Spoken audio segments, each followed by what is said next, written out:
For those of you who don't know, Jonathan and I co-host each other's radio shows. We both host 1 hour a week radio shows on local radio stations. Jonathan is the host of Life, Family, Liberty, which airs every Monday morning at 9 a.m. on AM 1680. The answer, not the answer, just, yeah, anyway. And my show, Right to Life Radio, airs every Saturday morning on Power Talk 96.7 and AM 1400. So Jonathan and I are just very used to talking together. And we figured this could be a kind of informal gathering to talk about the laws, the aggressive late-term abortion laws that we have seen been proposed and passed, respectively, in Virginia and New York and in some other states, and to explain them, to explain why they're happening, and for this not to be a dreary, down-in-the-dumps kind of talk, to talk about ways in which maybe we as a pro-life community, both nationally, statewide, and locally, can fight back against this tide. So I want this to be a productive discussion. Towards the middle of the talk, we'll be passing out note cards with pens for you to write down questions if you want to. We'll have a Q&A session at the end. So if you're thinking you have questions or is there something I say that you don't understand, Jonathan says, then just feel free to note it down and we'll talk about it. So on the chairs in the crowd, and Tanya and Liz, my staffers, are passing out, we had 2 documents. So one is sort of an outline for the evening and the sort of topics that Jonathan and I will discuss. And the other is an op-ed piece that I wrote and that was published by GV Wire about the topic of the late-term abortion laws. So those are for you to take home and reference. My op-ed, I try to give kind of a good summary of it. And I also am happy to announce, we just got this finalized today, this Sunday in the Fresno Bee, there will be a full-page ad from Right to Life of Central California expressing our opposition to these late-term abortion laws and encouraging people to contact Senators Feinstein and Harris and our local Valley members of the House of Representatives to urge them to vote for legislation to counter these terrible laws that we've been seeing. So look for that in the A section of the paper on Sunday. So a huge thanks to, I believe she wanted to remain anonymous, so a huge thanks to a very generous Right to Life donor who paid for that. It was extremely kind. So yeah, so save that page in the newspaper. So to get started, I thought we would, and so the format of this is I'm going to talk and Jonathan will chip in with comments because I'm a lawyer and I'm a nerd, and Jonathan is a different kind of nerd who understands people better than I do. So Jonathan will chip in, and we can discuss just sort of like we're doing a radio show. So anyway, yeah. Yeah, exactly. So we're going to start by talking about what these laws do specifically, and then we'll move on to why. So we're talking about a series of laws that have been introduced in a number of states. So New York introduced and passed this legislation. Virginia proposed this legislation, but it was defeated. And the state of Virginia is having a very interesting 2 weeks. The state of Rhode Island has proposed it, and the state of Vermont has also proposed legislation to legalize late-term abortions, well into the 3rd trimester. Vermont's proposal actually has gotten less press, but is possibly the worst of them all. Here's some of the things that these laws do. The New York law, for example, permits non-physicians to perform abortions. We already have this lovely piece of legislation in law here in California, unfortunately. The laws allow 3rd trimester abortions for the sake of preserving a woman's health. They allow 3rd trimester abortions when a woman's health is threatened. And we're going to talk about why that exception for health is not really an exception at all, and how it's really a farce. And how the media is really blatantly gone from shading the truth one way to flat out lying. The New York law also removes conscience protections for medical personnel who don't want to participate in abortion, which leaves them in a very precarious place. The New York law also explicitly took away protections for babies who survive a late-term abortion. The New York law had criminal penalties imposed for failing to provide adequate ordinary care to a baby who survives an abortion. This language was removed from New York's penal law. So some people have taken to calling these fourth trimester abortions, jokingly, and it would be a joke if it wasn't so macabre and so evil. So the question arises of why. Why are these things happening, and why are they happening right now? And there are definitive reasons why. So the reasons why, very simply, are Brett Kavanaugh and Neil Gorsuch. Okay. Many on the left are afraid that with the changes that have happened on the Supreme Court, there is going to be a shift in the Supreme Court's abortion jurisprudence, that the court may reconsider its key holdings of Roe v. Wade, Planned Parenthood versus Casey, and Doe versus Bolton. Now, so that is what's motivating them. Basically, what they are trying to do is expressly put into their state law the provisions that Roe v. Wade, Planned Parenthood versus Casey, and Doe versus Bolton already require. Okay? So let me try to explain what I mean by that. Okay? A lot of people, particularly sort of moderately pro-choice people or people who aren't really involved with these issues, will sometimes give you this language of thinking that Roe v. Wade is something moderate. They'll say, I don't like late-term abortions, and I'm uncomfortable with abortion. I personally wouldn't have an abortion. But, I think Roe v. Wade, it gave women the right to choose, so, that's okay. And what they don't realize is that's not what Roe v. Wade is. And that's not what its subsequent sort of succeeding case, Planned Parenthood versus Casey, which was issued in 1992. That's not what that is, okay? What Roe v. Wade said was that for basically in first trimester abortions, the state has no ability to regulate it, no ability to ban it. In second trimester abortions, you can pass some health and safety regulations. But it says in the third trimester, you can ban abortions if there's an exception for the health of the mother. Now, the problem is, what does health mean? Roe v. Wade had a sister case, a case that was issued on the exact same day called Doe versus Bolton. And Doe versus Bolton defined what health was. It defined what that health exception was. And Doe versus Bolton created an exception broad enough to drive a truck through. It created an exception so broad that it completely swallows the rule.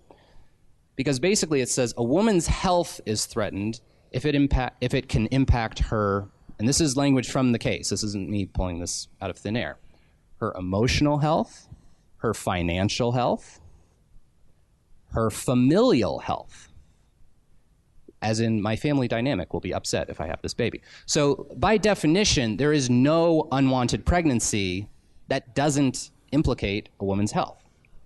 And the person who decides whether or not a pregnancy implicates a woman's health is the abortionist, the person who's ideologically and financially invested in this woman having an abortion. It seems like a conflict of interest. A little bit, exactly. So now, Roe v. Wade sort of gave way to Planned Parenthood versus Casey, which was decided in 1992. And in the early 90s, a lot of pro-lifers thought, all right, this is it. We've had Republican presidents who have appointed all of these Supreme Court justices, and this is it. We're going to overturn Roe. This is our moment. And Planned Parenthood versus Casey was a big stab in the back, because Anthony Kennedy, Sandra Day O'Connor, and David Souter, all appointed by Republican presidents, all were thought to be opposed to Roe. All of them ultimately ruled to uphold Roe versus Wade. And essentially what they did was the old trimester system from Roe v. Wade went away, and they issued this new standard based on what's called viability. Okay, viability is the point in a pregnancy where theoretically a baby can survive outside the womb. Now, viability is kind of a ridiculous standard because the main thing that the main determining factor of whether or not a baby is viable is how much their lungs have developed. That's really the main thing. Once you get to about 23, 24, 25 weeks, the baby's lungs have developed enough that they can survive outside the womb. So it's not measuring anything like any of these uniquely human characteristics we have, like brain activity or heartbeat or something like that. That's not what it is at all. It's measuring lung capacity. At any rate, the Supreme Court thought this was significant enough that basically you cannot ban abortions before viability. And if you try to ban abortions after viability, Again, you need a health exception. And where do we get our definition of health? Again, from Doe versus Bolton, which still remains on the books. Okay, so in effect, what this means is that late-term abortions are already legal throughout the country as a question of federal law. And what these state laws are simply doing is trying to buttress existing state law so that in the event that Roe and Planned Parenthood versus Casey get overturned, they won't miss a single day of killing babies. That's effectively what they're trying to do. They're trying to beef up their laws right now so that if Roe v. Wade and Planned Parenthood versus Casey go away, that state will still have on the books extremely aggressive abortion laws. John, I think there's one thing that is I hesitate to call it a silver lining, because as you said, it's so macabre, it's so morbid. Maybe the one good thing that is happening as a result of these laws is that it is, instead of it being this nebulous thing that only very smart Notre Dame graduate lawyers can understand, it really puts it back into the forefront of the public discussion. Because even though in some ways it's just duplicative of what Roe v. Wade actually allows, now it's actually front and center for the entire nation to see what's actually at stake in the abortion debate.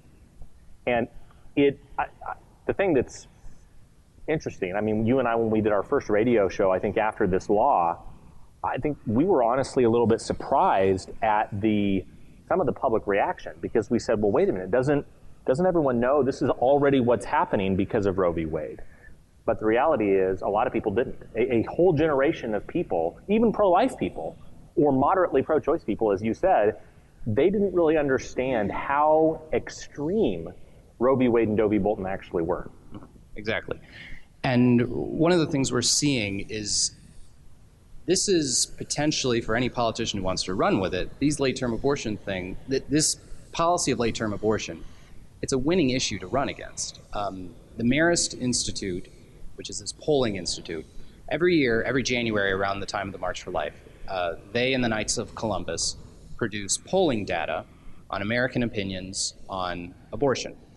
And what they found is that basically our public opinion in the United States is not even close to being on the same spectrum as our politics. And what I mean by that is,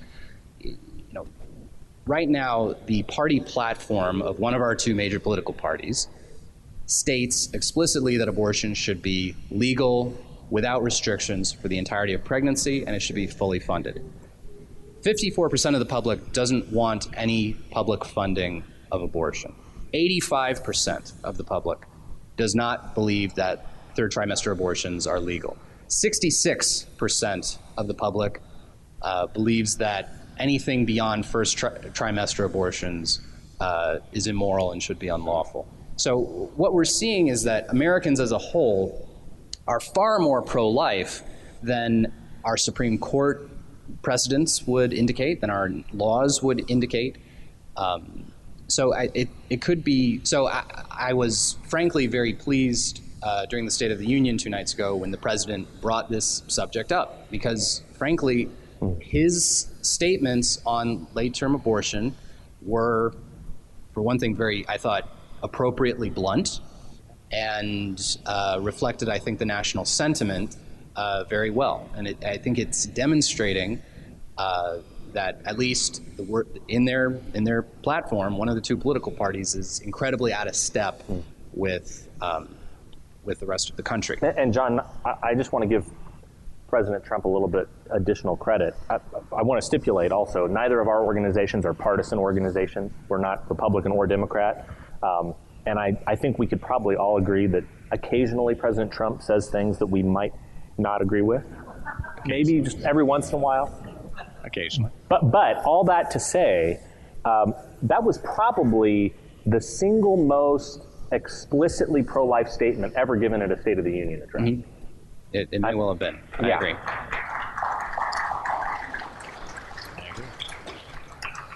So that's the immediate cause behind the push to pass these really aggressive abortion laws, is the fear that Roe v. Wade and Doe versus Bolton may be going the way of the dodo. But there are other philosophical currents that are behind this. So, and I want to talk about these because they're entering the lexicon. They're entering how people talk about abortion. And I think it's important for pro-lifers to understand the ways in which it's being talked about now. So what is the big catchphrase from pro-choice forces in the 90s, in the Clinton era? The big catchphrase was abortion should be safe, legal, and rare. Safe, legal, and rare. That was the big catchphrase that was always used. And as a result, now this is obviously an inadequate approach to abortion, chiefly the legal part, but it resulted in some public policies that were pretty good. The chief among these was the Hyde Amendment. Now, for those of you who don't know what the Hyde Amendment is, the Hyde Amendment is this rider that gets attached to the federal budget essentially every year, and it basically stipulates that federal money cannot be spent directly on abortion through federal health care programs, okay? So Medicaid at a federal level does not pay for abortion. And this policy has been attached to the budget every year for about, I believe, more than 40 years now. And as a result, people estimate that it's saved literally millions of lives, because by making abortions more accessible, by having the government pay for it, by cutting off that stream of funding, you have saved lives. So what we now see, though, and the language of safe, legal, rare was consistent with that. They would say, okay, well, we think abortion should be legal, but it doesn't have to be funded by the government. What we're now hearing in the last 10 years from proponents of abortion, and this is chiefly, I think, the work of Planned Parenthood over the last 10 years, particularly their former director, Cecile Richards. We're not using the language of safe, legal, and rare anymore. We're using the language of safe, legal, and accessible. So if there's one word I want you all to remember, it's that word accessible, okay? What does that mean? What does accessible mean? Basically, if a woman has any barrier to obtaining an abortion, the view of the pro-choice side now is that those barriers should be pushed down. If a woman cannot afford an abortion, someone else should pay for it for her. You and me, through our taxpayer dollars. And John, I want to point out, I think this is a sadly brilliant marketing point from the abortion industry, because what they've tried to do is essentially say, well, look, it's a right. I mean, don't you want people to have access to their rights? Exactly. And it's very weaselly, because there is no other right, even if it's one that is explicitly actually spelled out in the Constitution, unlike abortion, that you have people demanding that the government pay for that right, that the government make sure the right is as easy to obtain as possible, that you don't even have to drive in some cases, but the right can be mailed to you in the mail. Yeah. Just as an example. Is the government going to, I have a Second Amendment right. I was wondering if someone was going to buy me, a firearm or something. Yeah, that's not happening. Do you ever hear anybody, and I'm even talking about the most, aggressive, strong NRA member, do you ever hear them talking about, well, you know what, it's the government's job to buy me a handgun? No. It's the government's job to make sure that there is a federally licensed firearms dealer within walking distance of my house? I mean, it sounds silly when you put it that way, but that's what they're doing. That is exactly what they're doing. And so this language of access is resulting in some pretty extreme public policies. One of these is attacking conscience rights of healthcare providers and hospitals that are either morally or religiously opposed to performing abortions. We saw this with the New York bill, that it basically removes a lot of conscience protections from docs who don't want to do abortions. The ACLU right now is engaged in a campaign of lawsuits trying to sow the ground for a possible future, maybe Supreme Court decision. Basically what they've been doing is going to Catholic hospitals in isolated parts of the country where the Catholic hospital is the only hospital, okay? And they're suing that Catholic hospital chain. Actually, they sued Dignity Health, which is the Catholic hospital chain that includes St. Agnes.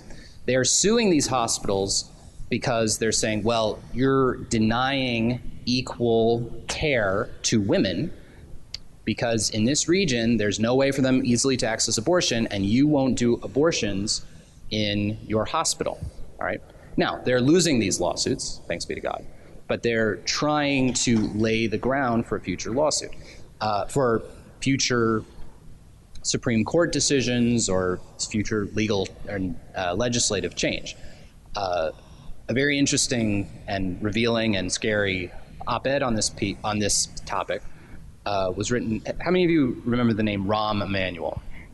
Who knows who Rahm Emanuel is? Okay, there you go, the mayor of Chicago. All right, Rahm Emanuel's brother is named Dr. Ezekiel Emanuel.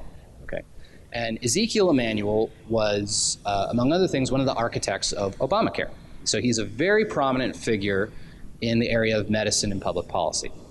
About a year and a half ago, he wrote an op-ed piece that was published in the New England Journal of Medicine, which is the most prominent medical journal in the country. My parents are both doctors, so we always had and have a copy of New England Journal of Medicine just laying around. And Dr. Ezekiel Emanuel explicitly, in this op-ed piece, called for the repeal of conscience protection laws that have been passed in essentially every state, which provide a conscientious objection out, basically, for OBGYNs and obstetric nurses and other medical personnel who don't want to participate in abortion. He explicitly says this is, and he's explicitly using this language of access. By these religious doctors advocating these religious exceptions or these conscientious exceptions, they are depriving care to women. They're depriving them of access to care. Okay, and so in the name of access to care, we are going to knock down the religious and conscientious objection rights of all these doctors. So he's calling for this explicitly. This man who is, and again, helped write Obamacare, like not a schlemiel, like not a fringe person, not a crazy person, explicitly calling for this in the most prominent medical journal in the country. John, if we can go back to that Second Amendment example. I mean, if you had, for example, I went to Fresno Pacific University. I'm not a Mennonite Brethren, but it is a Mennonite Brethren school. One of the distinctives of Mennonite Brethren theology is that, generally speaking, they tend to be pacifists. You could imagine if you had a store, say it's a small mom and pop sporting goods store, and someone came into that sporting goods store that was owned by a Mennonite Brethren family, and they said, I have a Second Amendment right to a firearm, and the nearest sporting goods store is 3 hours away. You have to sell me a firearm. Well, I'm sorry, I have a religious objection. Too bad. We're going to sue you and force you to violate your religious beliefs so that I can access my constitutionally protected right. I mean, I'm a Second Amendment supporter, but I think that would be horribly wrong to force somebody to violate their religious beliefs so that you could access your constitutional rights. But that's, again... Yeah, and that's the level we're talking here. And you're seeing organizations like the Huffington Post, news organizations... News outlets. That basically did a 3-part expose last year where they talked about the danger of Catholic hospitals and the fact that, you know that there's this insidious move by the Catholic Church to deny women their health care rights. No, there's an insidious move to follow the catechism of the Catholic Church. On abortion, yeah, exactly. That's what's at stake here, John. Mm-hmm. Exactly. Now, getting a little closer to home in California, I want to talk about SB 24, which I'm sure some of you may have heard about this from last year, the bill SB 320, that was last year. This year it's SB 24. I believe, now it's hard to follow state politics in Sacramento. The Fresno Bee often gives you one page of coverage, and it's usually after something has been passed. So it's hard to follow these things before they happen to try to make a difference. And if you're watching Fox News, you're not going to hear about what's happening in Sacramento. So if there's one piece of legislation I want you to think about and try to read about, it's SB 24, okay? So what is SB 24? SB 24 is a bill that would require the student health centers at every CSU and UC, yes, including Fresno State, to provide chemical abortion on campus. So that is RU486, the abortion pill, okay? So this is a 2-medication stage. You take that. You take the first medication, RU486 or mifepristone. This kills the baby.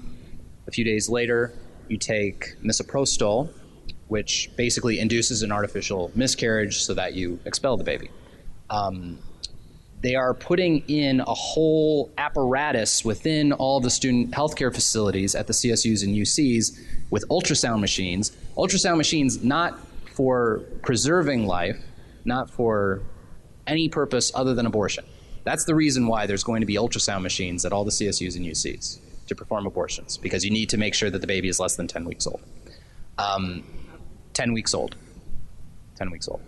So this is the height of this idea of access, that we can't even force a college student to drive somewhere else in town to get a chemical abortion. It has to be available within walking distance, apparently. This is why this bill was so extreme that last year it was introduced in the state legislature last year. It was so extreme that Jerry Brown vetoed it.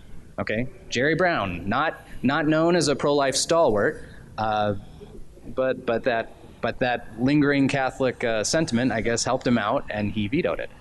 Gavin Newsom indicated he would have signed it into law. So that is likely to happen. So that's all the doom and gloom. We're done with doom and gloom, okay? So I want to talk now about ways in which people are fighting back and ways in which we can join the fight. And I'd ask Tanya and Liz to get, can you get the index cards out with pens and pass those out in case people have questions? Maybe you can, as they're walking around, maybe raise your hand if you want to get an index card and a pen, and we'll pass those along. So ways in which people are fighting back. Right now, Congress is trying to pass different forms of federal legislation that would supersede some of these aggressively bad state abortion laws. And this is chiefly being done through two legislative proposals. So one of these is called the pain-capable abortion ban. This was introduced in the House and Senate last year. It was sort of filibustered down by the Democrats in the Senate, but it's being reintroduced. And so we need to encourage our legislators to vote for this ban, because essentially what this ban is premised on is the idea that at 20 weeks of pregnancy, children in the womb have developed their nervous system enough that they can start to feel pain. And what this legislation would do is bring the United States more into conformity with the abortion laws of the rest of the world. That's another thing people don't get, is that the United States, by allowing abortion throughout the third trimester, the United States has some of the most aggressive abortion laws in the world. You'd think, Europe, there are a bunch of socialists over there, a bunch of lefties over there. Like, of course, they must have free and easy abortion. No, not at all. Most of the countries of Europe ban abortion after 20 weeks. Many of them ban it after 12 weeks, and a lot of them have much more stringent informed consent laws. They have requirements that you go through counseling in many countries like France. So this language would, at the very least, bring us more into conformity with the rest of the world. And John, I just want to add, it's again one of those incredible double standards where very often, we saw at the State of the Union, one of the things that President Trump specifically pointed out was the fact that America is not and will never be a socialist country. And you notice there were some members of the audience, mostly Democrats, that very pointedly sat on their hands during that. They did not stand up and applaud. It's amazing that you hear people like Alexandria Ocasio-Cortez or Bernie Sanders. They love to talk about European-style healthcare, but they don't want to have anything to do with European-style abortion laws. Yes, that's true, because Europe is actually a lot more restrictive on abortion than we are. So that's a really good point. Now, on the back of this outline, by the way, we'll keep talking, but on the back of this outline, I've helpfully included a list of all of our local members of Congress and their DC office phone numbers. So your assignment for tomorrow is to call and bother someone. So going back, another piece of legislation that's just been introduced is the Born Alive Infant Protection Act. Okay, the Born Alive Infant Protection Act, and the name kind of explains what it does. Basically what this does is it beefs up protection for children who survive an abortion. Usually they survive a late-term abortion. Now, the Democrats have tried to stop this bill from passing on the basis that, oh, this is a solution searching for a problem. There's no, this isn't happening. This is incorrect. Okay. One of the chief problems we see in the field of medical ethics as it relates to abortion, there's this kind of fundamental question. Who is, in the case of a pregnant woman, who is or who are the patients? Is the unborn child a patient, or is it a clump of cells? Or is it a clump of cells? Is it a non-person? Is it a non-entity? And because so many in the medical establishment are so pro-choice and so committed to abortion rights, the answer that they have come up with, and this is the predominant, oh, hey, there's my son. The predominant answer that you find in the area of medical ethics is that an unborn child is a patient if the mother wants it to be. That's the standard, okay? Now, what does this lead to? Well, when you get to the third trimester, and you get to the point where you're doing a very late-term abortion on a viable baby, and this baby survives the abortion procedure, where is the big motivation to provide this baby with the same standard of care that you would give to a wanted baby? You've been treating this baby as a non-thing, as a non-person, as someone who is not a patient, as someone who is not worthy of care. In fact, someone who is getting the total opposite of care. You're actively trying to kill this person. And so what we see in state after state, what we see in New York, they're removing protections for unborn children from their penal code, removing the criminal penalties associated with a doctor for neglecting a child who survives an abortion. We saw the case in Philadelphia of the abortionist Kermit Gosnell, who is in the slammer for life, thanks be to God. Kermit Gosnell was convicted for a couple of counts of murder, but he probably performed many more murders than he was ultimately put in jail for, because he had lots of babies who he would deliver whole and then kill, or deliver whole and then leave them to die of their injuries, et cetera, outside of the womb. So, so as a result, I mean, this is a real problem, okay? And this is the strange way in which the media and the left talk about late-term abortion. So on the one hand, they'll say, late-term abortion, abortion after 20 weeks of pregnancy, it's such a rare thing. It's only .whatever% of all abortions. Well, in a country with 1 million abortions a year, more or less, even a small percentage is a lot of people, right? The pro-choice Guttmacher Institute, which is basically a think tank that was developed by Planned Parenthood. It's now like a slightly separate corporation, but they very much support Planned Parenthood. The Guttmacher Institute estimated that there are 15,000 late-term abortions in America every year. Now, to put that in perspective, the total number of people killed by firearms in this country, and I don't mean to diminish this, by the way, like firearm deaths are a bad thing, and I think it's healthy that we have a public policy debate about it. But the total number of people killed by firearms in this country in 2016, according to the FBI, was 11,000. So 11,000 people killed by firearms, 15,000 late-term abortions per year.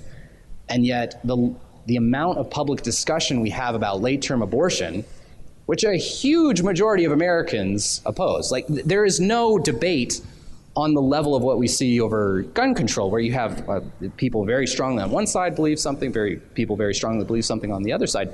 It's not the case with late-term abortion. Pretty much everyone in America has agreed. But the Supreme Court has handcuffed us to such an extent for so many years, and the media is so complicit in sort of hiding any sort of arguments on the other side, that we don't have the robust public debate on it that we should. And it's one of the reasons why I'm so glad the president mentioned this in the State of the Union, because it's fostering the kind of robust debate that we need. So those are two pieces of legislation: pain-capable abortion ban and Born Alive Infant Protection Act. They're introduced into Congress right now. You can call your member of Congress, you can call your senator and urge them to support this legislation. John, we need to give an almost a remarkable update just on it's actually the Born Alive, I think, or the Survivors of Abortion Protection Act. Okay. The Born Alive one's from 2002. That one's okay, sorry. But anyway. But Ben Sass, Senator Ben Sass from Nebraska, you guys have probably seen him on the news. He introduced this most recent version of that bill. And on the Senate, if there's something that is non-controversial in the U.S. Senate, they can basically go to the floor and they can say, I ask unanimous consent to just pass this legislation. It's basically what you do for example, when you want to name a road after somebody. Yeah, you want to name a road. A federal highway. Or even you want to congratulate the New England Patriots for winning the Super Bowl. I mean, personally, I would vote against that, but I know, I'm kidding, guys. I'm kidding. That's the type of thing that normally gets unanimous consent on the floor of the Senate. People just say, oh, yeah, okay, it's not a big deal. We'll vote for this. Senator Sass brought this up on the floor of the Senate, this bill, in the aftermath of the comments that were made by the governor of Virginia about essentially leaving born children to die. And he said, I ask unanimous consent to pass this bill. And essentially, it was more or less a resolution that said, yeah, we're going to say that if a child is born alive, life-saving care needs to be given to that child. And if a child is born alive at an abortion clinic, that child can't be left to die there on the table. They need to be taken to a hospital. And if you can believe it, the Democrats actually objected and said no. Senator Patty Murray from the state of Washington raised her hand and said, no, I'm sorry, on behalf of my Democratic colleagues, we oppose taking children that are born alive to the hospital if they survive. Yeah, which is ridiculous. Yeah. So anyway, we encourage you guys to support that legislation. It's important. It's been introduced in the House also. Yeah. One of my college buddies' aunt actually introduced it, Representative Ann Wagner from Missouri. So there you go. The next thing I want to talk with you all about is an initiative that we're going to work on at Right to Life of Central California, and that we're just getting started. This is about what's called perinatal hospice. It's the last thing on our agenda before we get to the questions. So what is perinatal hospice? I want to explain what this is to you. A lot of times, well, sometimes people choose to have a late-term abortion because they have received a fatal prenatal diagnosis. And abortion is offered to them as, do you not want to continue with this pregnancy? The baby's going to die anyway. Why not just end the pregnancy now? And this is, I think, a very cruel, twisted notion of care, that we're going to take active steps to end this child's life in the name of providing you with care. So, as I've mentioned, my staff laughs at me because I don't think I'm able to ever talk in public without talking about my alma mater, the University of Notre Dame. I attended the University of Notre Dame, and the wife of one of my professors there is very heavily involved with Indiana Right to Life and with public policy work in Indiana. A piece of legislation that was passed in Indiana, a piece of legislation was passed in Indiana regarding perinatal hospice. Basically, what this legislation did is it requires that any couple who receives a fatal prenatal diagnosis for their unborn child receive information about perinatal hospice. And perinatal hospice is basically hospice care for families who are going to have a baby so that they can go through the process of their pregnancy knowing the baby is more than likely going to pass away shortly after he or she is born, and help the couple go through the grieving process, to provide comfort care to the baby after the baby is born, and allow for a dignified end to this child's life. Okay. When couples hear about perinatal hospice, when they receive information about it, 75 to 80% of them choose not to abort. Okay, so that's huge, and that's a piece of legislation that was passed with bipartisan support in the Indiana legislature. It's based off a piece of federal legislation called the Kennedy-Brownback bill, which was never really funded sufficiently, but it was named after its two sponsors, Ted Kennedy, not a known pro-life zealot by any stretch, and Senator Sam Brownback, who was.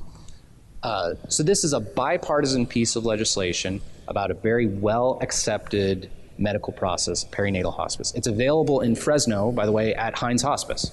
So if you know someone who has a situation like this and they're being offered abortion, talk with them. No, go to Heinz Hospice, go through the perinatal hospice program. This is something that's better. But once couples learn about it, they are far more likely to opt for it. Now, this is something that we could do in California. And we've already begun, we at Right to Life have begun some conversations with Assemblyman Jim Patterson, his office, and with other advocates for life, including at the California Catholic Conference, which is the legislative representatives for the Catholic bishops in the state of California. And we're going to start the process of getting a piece of legislation like this going in the California legislature. So this is something practical that we could try to support locally. And Right to Life is going to be trying to make this happen. So with that, I think we're at the end of our prepared comments. And before I get to your questions, there are a couple of people I was supposed to thank at the beginning, and I got all flustered and forgot. So I want to first give a big thanks to Dick and Karen Spencer and Susie Byers and Harris Construction for allowing us to use their facility tonight.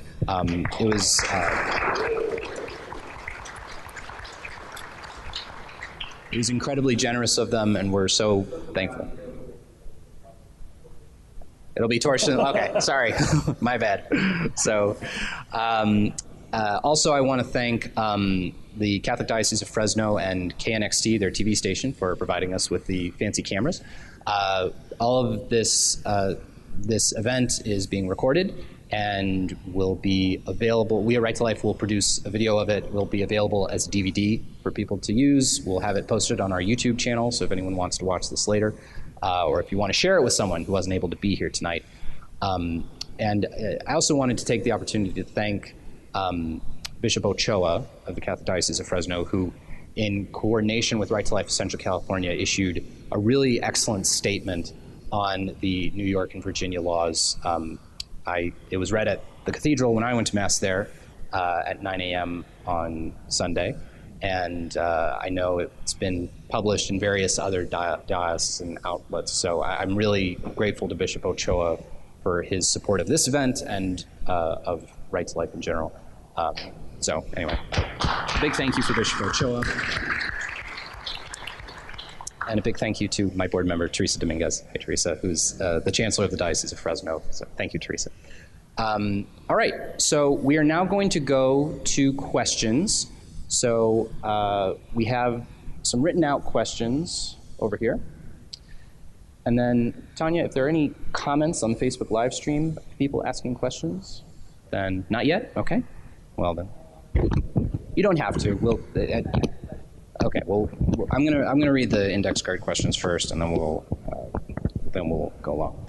Okay. So the first question is a very common question that I receive as a lawyer and as someone involved with pro-life stuff. Where are the man's rights? How come you don't hear of any men that are outraged that their child has been murdered? Well, so that's kind of two questions. What are the man's rights in the abortion decision? And the answer is none. Men have absolutely no rights when it comes to abortion. Fathers have absolutely no rights when it comes to the abortion of their children. You may have remembered the case of Planned Parenthood versus Casey, which I told you about. That's basically the successor case of Roe v. Wade. How that case came about was basically the governor of Pennsylvania, a pro-life Democrat named Bob Casey, passed this law called the Abortion Control Act, which he knew was inconsistent with Roe v. Wade, and he was directly trying to challenge it. And one of the things in the legislation was that a woman had to let her husband know before she had an abortion. It had to inform her husband of her decision to have an abortion. And the Supreme Court struck that down, saying that was an undue burden to a woman's right to have an abortion. So the Supreme Court has effectively just decided that men have absolutely no interest in the lives of their unborn children. And we have heard a number of stories, particularly through our Rachel's Vineyard ministry, a number of stories of men who deeply, deeply regret the abortion that they either had a hand in or the abortion that took place at their objection or that they didn't know about. So I think there are a lot of men who genuinely are grieving from the loss of a child, and men who are very outraged, whether quietly or not, over the loss of a child. So, Jonathan, why don't you take one? So why don't you take this one? All right. Is the concept of, quote, access to abortion demanded by Planned Parenthood versus Casey or any other court ruling, or is access simply a mantra of pro-abortion forces? Well, I'm not an attorney. I did not go to the University of Notre Dame. I didn't even stay at a Holiday Inn last night. But I believe, correct me if I'm wrong, John, but there is no demand of access within Planned Parenthood versus Casey. There's a demand to not have a barrier, but not that there's access. Right, exactly. And so Planned Parenthood versus Casey was Anthony Kennedy, the former Supreme Court Justice, thank God. That's just my personal comment. His attempt at saying, Roe v. Wade is too much, but what the conservatives want is not enough, so I'm going to be like Goldilocks and do something that's just right. So Kennedy basically set up a legal regime whereby abortion is legal, but the government does not have to provide you with access. The government does not have to bend over backwards and knock down all of these barriers to access. So no, access to abortion is not rooted in any Supreme Court decision. Now, what are the stakes, though? I mean, Anthony Kennedy was sort of in this weird place of upholding this weird status quo on abortion.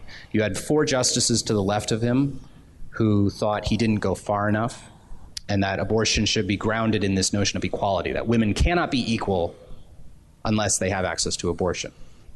And those 4 justices would have swept out all of the good pro-life legislation that has been passed in the last 25 years under Planned Parenthood versus Casey. Planned Parenthood versus Casey allowed us to pass certain restrictions on abortion, things like informed consent laws, parental notification laws, parental consent for a minor's abortion laws, requiring that an ultrasound be viewed prior to an abortion, things like that. The left would have swept all of that away. The 4 justices sort of to the left of Anthony Kennedy. The 4 justices to the right of him think that states should regulate abortion as they see fit. But Kennedy was holding this weird middle ground. So abortion access could be in our Supreme Court decisions, depending on who gets on the Supreme Court. That was a long way of answering that. No, but I think, John, this is something that our friends on the left, I mean, give them credit.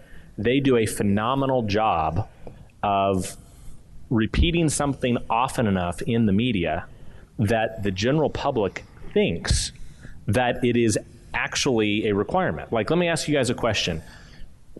How many of you know that the phrase separation of church and state never appears anywhere in the U.S. Constitution or the Declaration of Independence? Okay.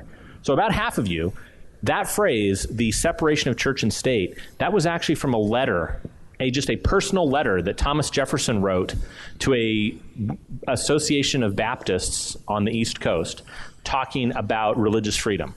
It never appears in the Constitution.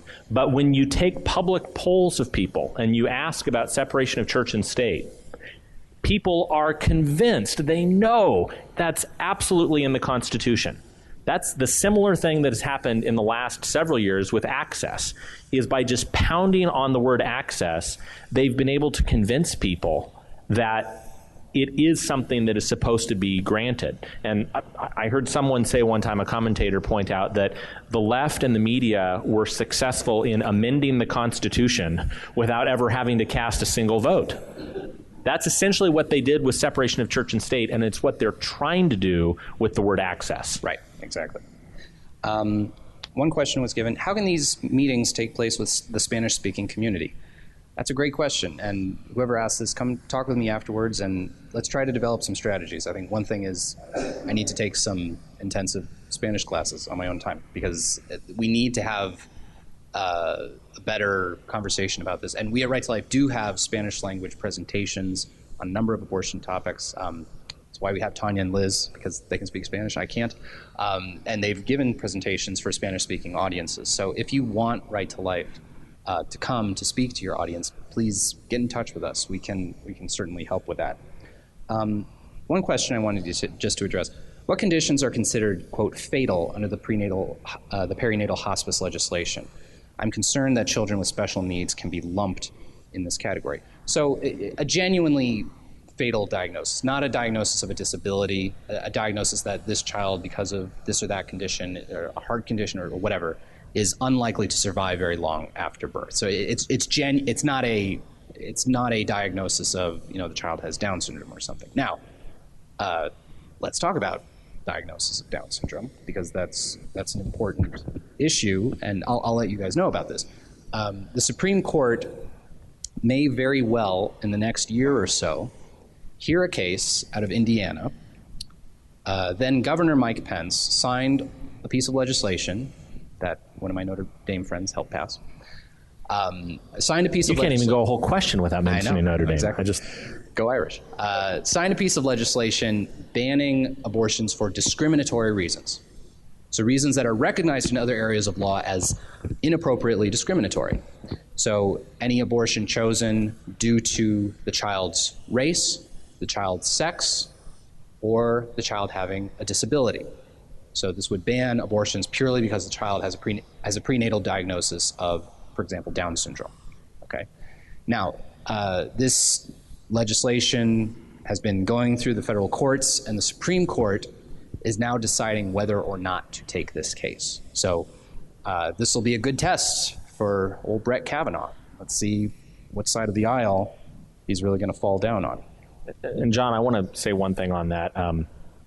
I bet, I won't ask anybody to raise their hands, but I would bet that if we asked people to raise their hands, it would be almost everyone in this room that knows someone, either a close friend or family member, that has faced a pregnancy with a terminal diagnosis. I have a family member, very close family member, and I have a very close friend who each of them had terminal diagnoses for their children. One was a little girl, one was a little boy. In each case, they chose life for their children. Now, what that meant was that each of their children lived for, in the case of the one family member, child lived for about 45 minutes, the little girl. But they were able, her mom and dad and the grandparents were able to spend a very precious, very hard, but a very precious 45 minutes with that little girl. In the case of my other friends, their son lived for 24 hours. He was expected, the doctor said he's going to be either stillborn or he will die as soon as he is delivered. He'll never take a breath. He lived for 24 hours. He took a breath, he cried, and they were able to hold him and spend that precious 24 hours. Those are the types of cases, John, where, like you said, this is perinatal hospice. That is exactly how we as a pro-life community could try to come alongside those people and say, we realize this is an extremely difficult situation, but no one, no doctor, no parents, we should not have the right to snuff out that life, even if it's going to be short. All right. Let's see. Let's see if we can find a good question. All right. Here's one question. What happened with the code of ethics that doctors have to always save a life? And again, this ties in with what I was saying about the medical ethics about the victim of abortion. You know, who is the patient? Who is a patient in the context of prenatal health care? There are all kinds of incredible surgeries that are being done now on children in the womb, where the child in the womb, because the mother wants that child, is a patient. And there are these incredible surgical breakthroughs that are happening on babies inside the mother's womb. And they're these incredible, unbelievable things. But when you have this medical ethics principle that only a wanted child is a proper object of medical care, then a lot of these ethics go out the window.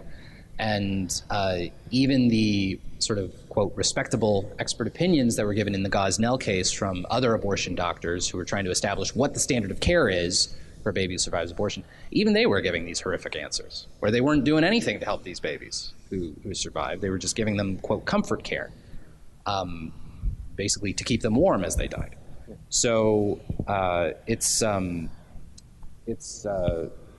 the medical ethics situation surrounding abortion is very grave. It's in a really it really in shambles, and it's really pretty disturbing. So with that, let's see if there's some. Pardon? We have a Facebook Live question? Okay, sure. Oh, okay. So the question from Facebook Live is, how close is the state of California to approving late-term abortion? Well, we passed that exit a long time ago. So let me explain what the law is in California on late-term abortion. So remember what I told you about Planned Parenthood versus Casey, how it established this standard of viability. After viability, if you want to ban abortions, you need a health exception. That's verbatim the state law here in the state of California.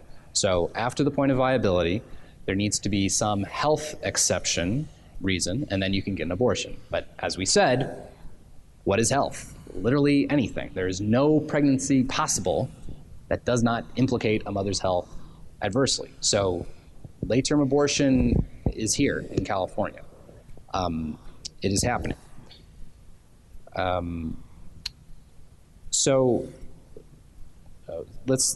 want to ask this question. What is the significance of women's global development and prosperity for women who cannot afford other non-abortion medical needs, for example, HIV testing, OBGYN care? So, and this touches on, I think, something significant that one of the things I never want to try to do is characterize women who choose abortion in negative terms. Because there are very few women who are, skipping into an abortion clinic in the full throes of irresponsibility and, flippantly choosing abortion. The vast majority of women who choose abortion feel like they don't have another choice, whether it be family situations, financial situations, they're getting lied to by the people at Planned Parenthood or being deceived into, well, it's not really a baby. It's not a baby, blah, blah, blah, blah, blah. And many of them choose this and deeply regret it for years and years and years and years. So this is why we at Right to Life of Central California, we've talked about this at other things, but I'd really encourage you all to take a flyer about this new initiative we're starting, the Obria Medical Clinics of Central California. This is going to be a prenatal healthcare clinic, a pro-life prenatal healthcare clinic right here in the Valley that will provide all of these good prenatal healthcare services that women need, reproductive healthcare services that women need, STD testing, STI testing, well woman exams, full prenatal care, staffed by medical professionals. We have a medical director who's a wonderful OBGYN. We're going to have basically this full suite of services, all of those non-abortion services that Planned Parenthood talks about, but the actual numbers of those services go down every year and their abortions go up. So that's what, people will often say, what are you doing to help? Here you are, John Gerardi, some man, what are you doing? Who are you to talk to women about what they should do with their bodies? What are you doing to help? How are you want to defund Planned Parenthood? Well, what are you going to do to help them get those services? Well, this is what I'm going to do. This is what we are going to do at Right to Life in Central California. So for those who don't have information about it, please take a flyer. It's trifold right up there, or talk with me afterwards. This is a major new initiative that Right to Life in Central California is starting. And John, I wanted to say one thing, because I was back in Washington, D.C. With our organization, California Family Council. I'm back in D.C. a couple of times a year with different meetings with people at the federal level. And I heard a presentation from someone at the Department of Health and Human Services.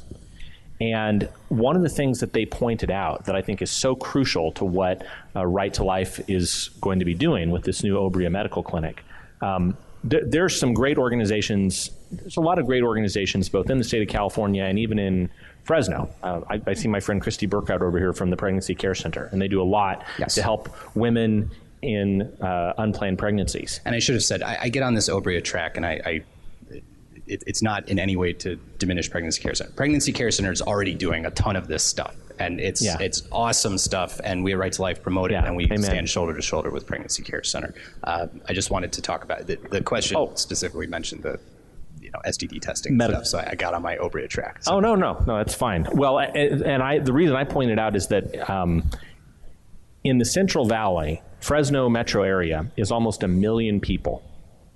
And when I was back in Washington, D.C., one of the things that the Department of Health and Human Services, the woman who came and spoke with us, she was actually, this is the secret thing that's pretty amazing, it was a former abstinence educator.